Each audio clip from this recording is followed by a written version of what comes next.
Thank you for tuning in to the Daily Conditioning Podcast. In this episode, we discuss habits. We hope you enjoy. Please give us your thoughts and don't forget to like and subscribe.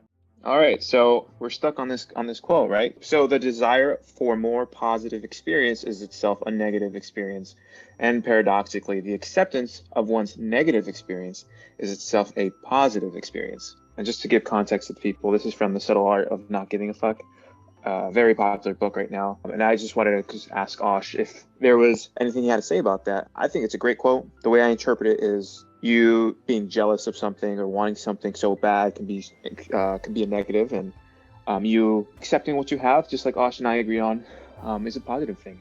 Like what you have now and enjoy it, and that's the positive. But Osh, you can kind of go into more detail. Yeah, sure. So, the way I interpret that, the first part is coming from a mindset of lack. Lack meaning I want something, I desire something, but I don't have it. So, when you create that, it's actually, I wrote about this in my blog, intention. So, when you have an intention, you have a desire for something, but your attention is on the fact that you don't have it.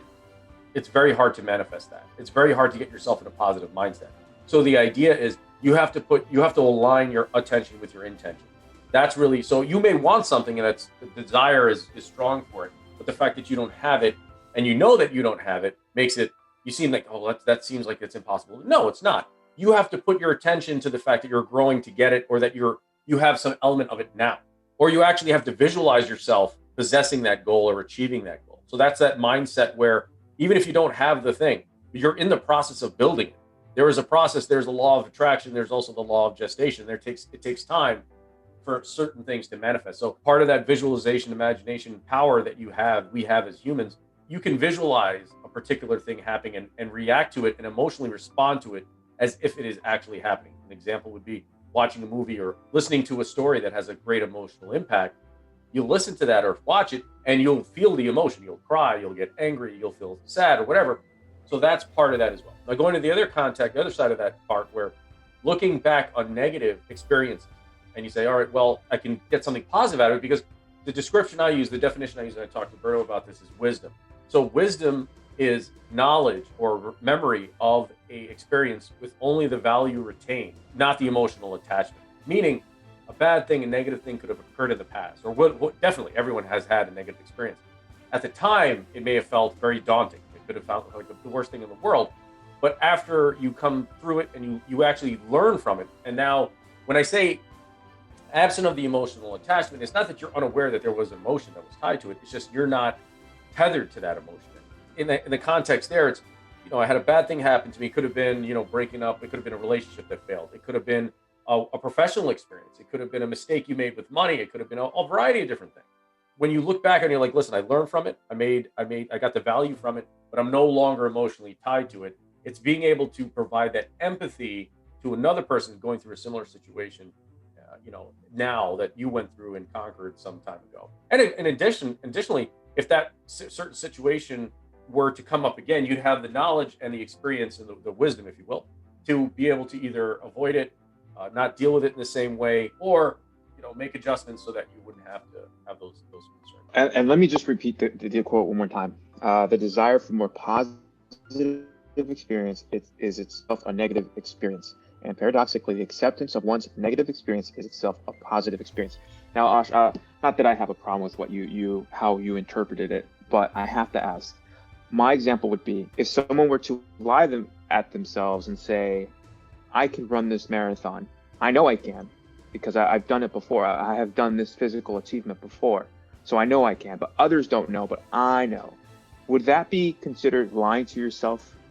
Or would that be, in turn, as you explained, it's knowing that you can do something? Because you kind of spun it in a way that was a positive light right before we pressed record. But the way I'm interpreting it is, if we were to go that route, you might make the mistake of lying to yourself and saying that you can do something, and kind of that notion of building bad habits. Those that have extreme weight gain, they do this all the time. I know I do it all the time too.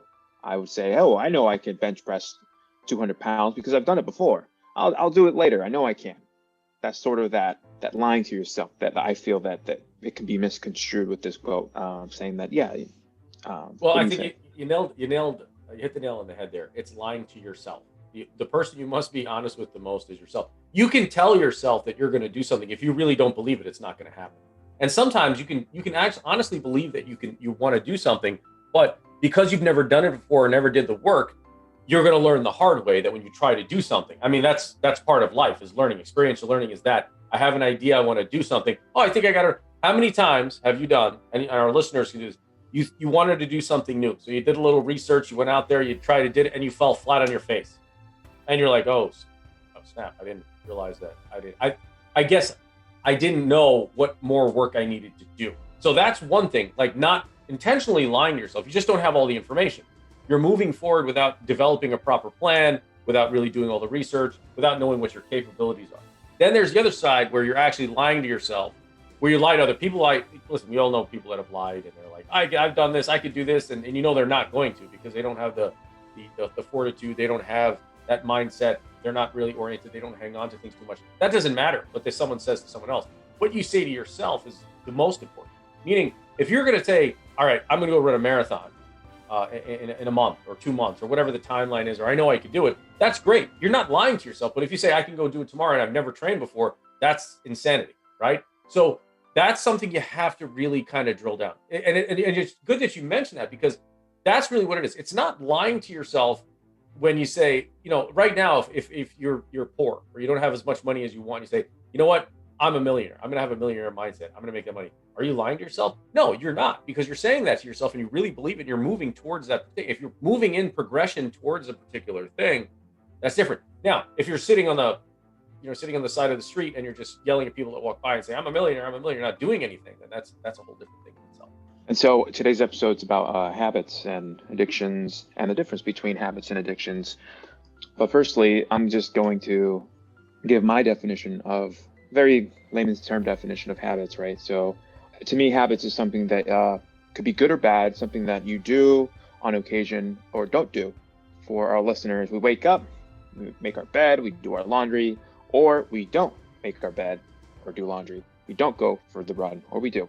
Do you want to give a bit more detail what habits are? What a habit really is, in its most basic understanding, what a sense is. It is a conditioned response to an external circumstance. Meaning, I'm going to do a thing a certain way based on the circumstances that arise. And that's done through, it's very similar to learning. Actually, it's identical to learning. You're going to have an idea or a way you're going to want to do something, and then you're going to repeat it, practice it regularly until it becomes subconscious. It's automatic. It's an autonomous function. A habit is autonomous. So you have the condition or circumstance outside of it. Then you have your reaction. What drives the habit is the response you get from your reaction. When it's a good response, then you tend to redo it again and again and again. And it's a preferred response. There, you can say dopamine release, you can say something to that effect, but that's how a habit is initially formed. Sometimes it's formed just out of ignorance to another method, or just something that you learned in a particular way. Everything's a habit, from the way you tie your shoes to the way you brush your teeth. Do you start on the right side of your mouth or the left side of your mouth, or lower, upper? Those are all different types of habits. The thing is, those are kind of on the lower scale of the habits that are really going to affect you and change your life. Then there are other habits that you really can get some very positive things from in your own personal growth. Habits in that context is very simple. So 40 to 60% different schools of data you're going to get, depending on your college or neuroscience studies. They're going to say 40 to 60%. It's essentially your subconscious reaction to particular things. You can create habits through deliberate action, or you can create habits through by default, meaning you just do something automatically over and over again. Usually we create habits through compulsory things. When I say compulsory, things that are just, or require things in the sense where, like getting up, putting on your shoes, eating food. Do you hold your fork in your left hand or your right hand, or do you switch forks and knives when you're cutting meat or cutting some, you know what I mean? All these things are automatic. You don't really think about it. Those are essentially habits that you created over time. Now, the habits that you can benefit from are going to be things that you're going to want to do that are going to support what? Your purpose, your goal. So if you're to look at goal setting, and we talk about this all the time, goal setting, but your habits should support your goal. And how they support your goal is supporting that person that you want to be, that version of yourself that's going to execute or achieve that goal. First, you have a desire, you have a goal. Then you got to look at yourself and think, am I that person? How do I become that person that's going to achieve those goals? I have to develop these habits, and they're productive. you want to try, if you look at habits, do you want to have, this is a pretty simple question, Berto, right? Do you want to have productive habits or non-productive habits? I definitely want to have productive habits. Okay, so when you look at it, I want to have productive habits. Obviously, we don't want to have non-productive habits. What are some of the productive habits you'd have to have in order to become that person that you want to accomplish those goals? And that's the challenge you have to figure out. Now, there's a lot of different ways you can go about doing this. One, you could just go, well, you should go out and try some new things. Obviously, that's where you got to go. You could do some research. There's everything that you want to do. There's already people that are out there that have done it already for the most part when it comes to habits. But you have to try and form them that are going to benefit you. And they should be positive. They should be something that's sustainable. Okay, so like you talk about doing a marathon. If you've never ran before and you want to run 10 miles a day, that's going to hurt. You're not saying you can't do it, but you have to do something sustainable so that you can get some gradual increase, especially when you're going from stagnation. So what would be a productive habit for a person who's in business? Okay, so business is really good. It doesn't matter what your profession is, what you're thinking. Learning. So growth and development, particular to whatever field you're working in. So it doesn't matter what type of business you're in. If you're selling whatever, if you're selling tennis rackets, your goal should be to figure out what that trend is, what that market wants, how everything from production to supply to customer service. There are some unanimous things. Doesn't matter what it is. You have to be good at communication and customer service. You got to know how to reach your audience. There's all these different facets. So you want to develop habits that are going to improve you in whatever game you're playing. A basketball player is not going to study how to become a better wide receiver in football. You have to focus on your goals. I think it was Andrew Carnegie, one of his euphemisms or one of his analogies, he said, put all your eggs in one basket and watch that basket. So you should be hyper focused on whatever it is that you're doing. Now, when you start going down that path for progressing in that particular area, you're going to find other things, but develop the habit of continually looking to grow in those particular areas. Another thing that I think is universal, you have to develop a mindset for your own personal growth. So whether it's learning, whether it's putting your attention into I always talk about this a lot. Physical health, and almost every single self-help thing written from the dawn of time talks about you have to be able. Because if you can't take care of your body, then eventually that's where you're going to be putting your attention, and it's going to go away from things outside of you. If you're unhappy, if you're not feeling well, everyone can answer this question. If you're physically unwell, that's going to distract you from doing things, productive things. You want to make your health and wellness, your personal health and wellness, part of your daily routine, part of your habit. And that's going to vary for everyone. Like I said before, you don't have to do what the ultra marathoners do, what the super weightlifters do, what someone else does. You have to find something that you can do that challenges you and that's sustainable for yourself. It could be yoga, it could be Pilates, it could be running, it could be the bike, it could be whatever. You have to find those things. In Psycho-Cybernetics by Dr. Maxwell Maltz, he writes, our self-image and our habits are tied in together. What does that mean? So kind of going back to what I said before, your self-image is how you view yourself. So your self-image is this is very good you mentioned. So you have a goal. You want to be whatever it is that whatever you want to achieve. You have to be that person. You have to see yourself as that person who's going to achieve that goal. And when you do that, your habits are going to align with that. So if you say, I want to be a chef, for example, I'll just go totally off on another thing here. You want to be a chef. You have to see yourself as that chef in that restaurant. Part of that, because you're doing that, you have no option other than to go perpetuate the habits that are going to make you that good chef. How can you think about it? How can you be a marathoner? How can you be a chef without having the habits of a good chef or a marathon? Whatever that vocation, profession, field is. So coming with that self-image, it's automatic. You will start being drawn to those things, or those things will start being drawn to you that are going to get you to where you want to go. You want to be a good speaker? You're going to start reading books to learn about habits. You're going to start watching good speakers. You want to be a good whatever it is, medic. You want to be a good doctor. You want to be a good lawyer. You want to be a good engineer. You're going to start forming the habits to facilitate the growth in that particular area. Would you say that growth generates happiness, not a long list of arbitrary achievements for those that have good habits? I agree with that. So growth is progressive realization of a worthy ideal, as Earl Nightingale would say. That's really what that's what success is.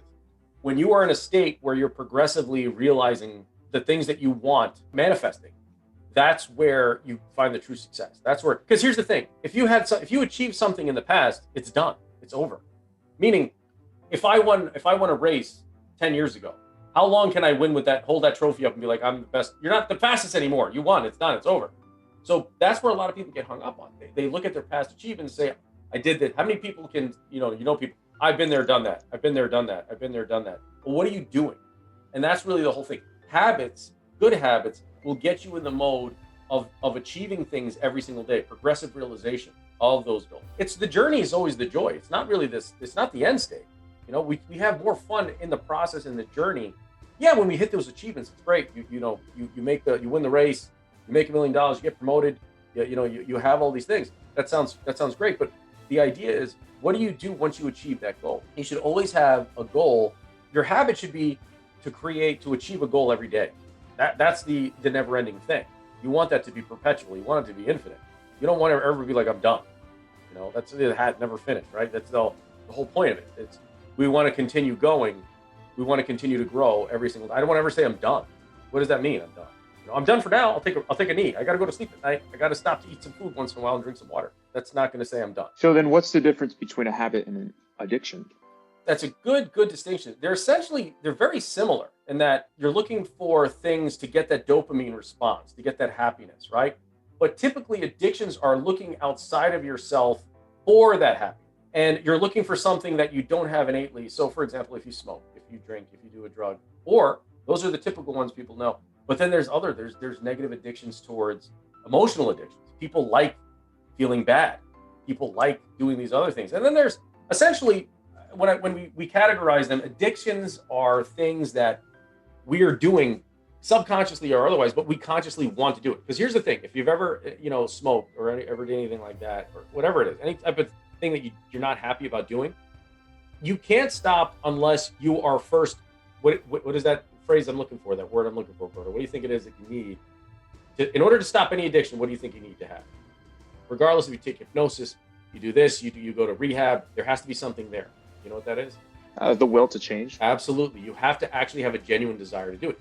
You could say, hey, listen, this is unsurmountable right now. Feels unsurmountable. I can't get over this on my own. You need some help. But having the understanding, developing that will, that desire to change or wanting to end that addiction is critical. Similar to a habit. Habit too. In order for you to want to change a habit or create a habit, you have to want to change it. You have to want to make a new one. So those are the things there. When you look at habits, and even if you were to lump it together, say habit and addiction is the same.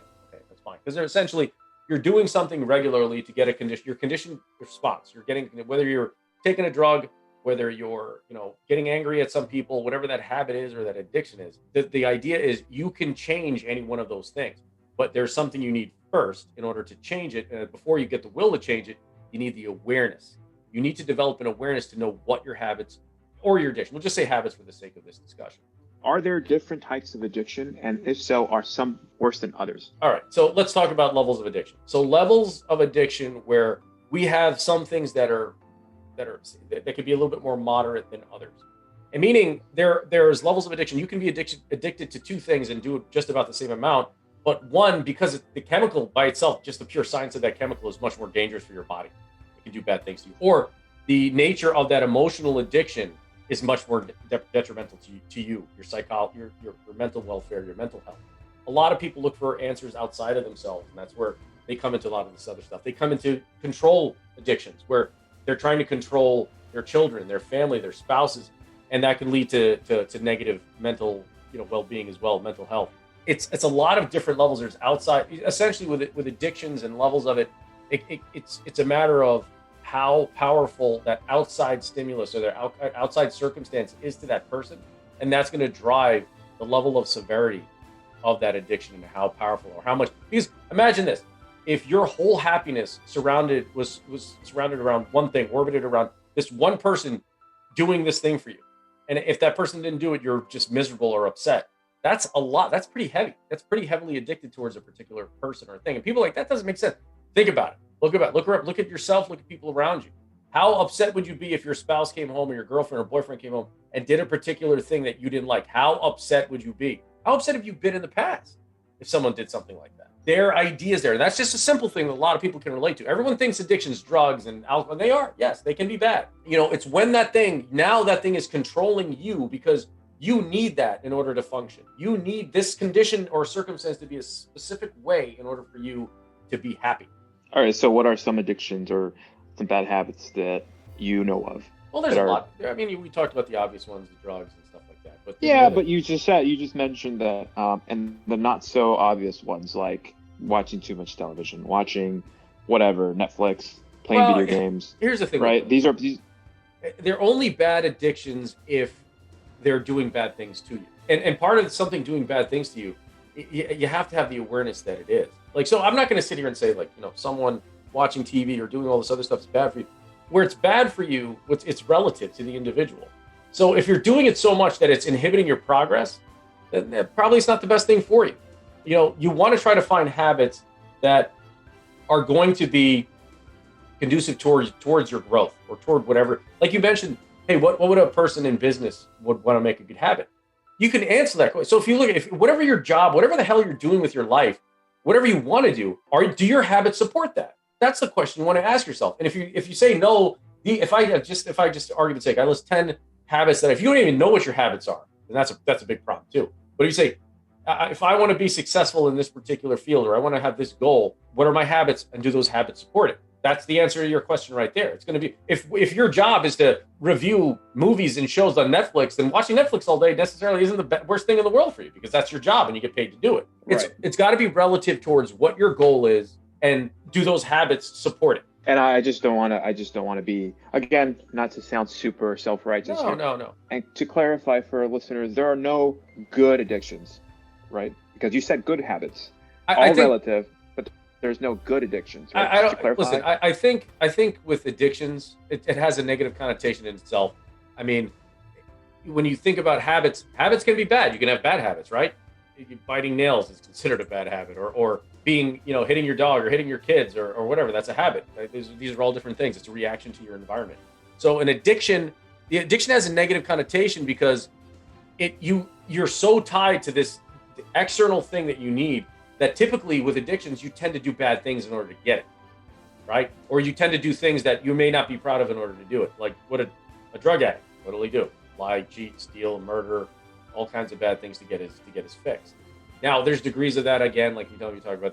There's other people that they let their relationships collapse because they're addicted to some type of drug, or they hurt the people, the ones they love the most, because they're addicted to having this feeling of being in control. So they manipulate them and do all this other stuff, try to get them to do what they want to do, and it's dangerous. Like there are a lot of parents or folks out there that to the people that they love the most. You ever hear this? Someone say, "Well, if you really love me, you wouldn't do that." Things like that, where you put those kinds of things, you're addicted to that control, to that emotion, and you're hurting other people because of it. So it's really, the main thing is a habit. I would categorize it this way: a habit is something you do in relation to your condition that is a good habit anyway, that's going to benefit you. An addiction is looking for something outside of yourself to be a certain way in order for you to feel good. And that can range from a drug to an emotional addiction to trying to control someone else, to manipulate someone else. Manipulation is essentially that, where people try to trick someone, manipulate someone into doing something to suit their own purpose. Like I would try to manipulate you to do something so that would make me feel good or give me some type of gain. And those can be dangerous. There are people that are addicted to that kind of thing, So not to dwell too much on the negative aspects, because here's the thing. If you look at what the positive is of a habit, you can easily identify what the negative is, because it's there. So you know what right is and you know what wrong is. You only know what wrong is because you know what right is, and you only know what right is because you did a wrong thing, right? Or you've seen a wrong thing. So the idea here is you get to determine which habits you want to be, what you're going to have define you, because your habits essentially define you. That becomes your attitude. That becomes the person you are. That becomes your character. The things that essentially, what's a habit? Something you repeat so often that it becomes part of your nature. It's autonomous. That becomes your attitude. That becomes who you are. All right. So today's date is December 28th. So we are 4 days away from New Year's Day. So with that said, all these habits and addiction, are resolutions important? Resolutions are important, yes. Now, here's the thing. You should not have to wait for a specific time and place.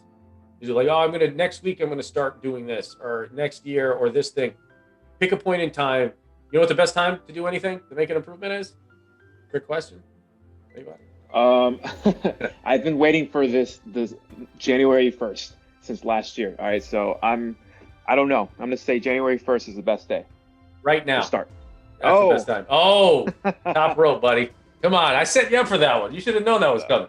Right now is the best time to do anything, because when you put something off, waiting is, I don't know how many other ways I can say it. The present moment is the only time that ever exists. Tomorrow doesn't happen. It's not here. Yesterday's done. You got to do whatever it is you want to do. Now, you don't have to go out and start running today or go out and exercise, do the yoga today, but you can at least put a plan together. You can do, here's the thing where people get hung up, incremental improvements. Habits can change gradually. You make gradual adjustments to your habit and you can refine the process. If it's eating better, that's something you want to do. You can start with something today. You could put down, when you if you go out to eat today, or, better yet, make your own lunch today, make a healthier version of lunch. There's so much stuff out there too that you can do with food. Like, even if you don't like to cook, how many different, I see the ads on Instagram and on YouTube all the time for all these prepared food, delivered to your door, a whole week's worth of cooking and done, and you don't have to eat outside, and you can look at all the macro content, all this other stuff. So there's stuff out there you can make immediate improvements for now. Now, if you don't have the budget to do that kind of thing, you can get healthier options all around you. The stuff is there. You have to if you start making incremental changes to your lifestyle, then you can start developing habits for progress. Making progress is contagious. You start to get addicted to feeling better. And what I mean by that is you start enjoying that feeling and you start seeing the benefits of, being healthier, learning more. They're all related. When you're exercising and if you're learning or reading a new book or developing yourself, there's a congruency there in how you're growing. It's a multifaceted approach. And also that meditation, like even meditation, if you hate meditation, just if you were to even say, oh, meditation's hokey stuff, I don't believe in any of that. Think about it this way: just closing the world out, all the distractions of the world for 3 minutes, and just being and trying to focus on all the positive stuff that's going on, or just getting outside of yourself and just reflecting. So there are a lot of there's so much content out there that's free that you can look at on YouTube and all over, websites, blogs that have all these insights for folks for incremental changes, incremental improvements. Start the journey. Don't wait. Don't say next week. Don't say this. Don't say, just go and do it. Alan Watts, who was a fantastic, you credit him with bringing Eastern culture, philosophy, religion, Hinduism, Buddhism, and Zen Buddhism, and all this other stuff over to Western culture, to the Europe and the US. One of the things he would say when he was talking about, ego and planning, and if you want to break an addiction, you want to do things, that never tell the devil your details. Because the second you tell your ego that you want to stop doing a thing, or it's going to create all these circumstances for you to stay and do what you got to do. Don't put it off. Do it now. Just surprise. You got to surprise the ego. You got to surprise the devil.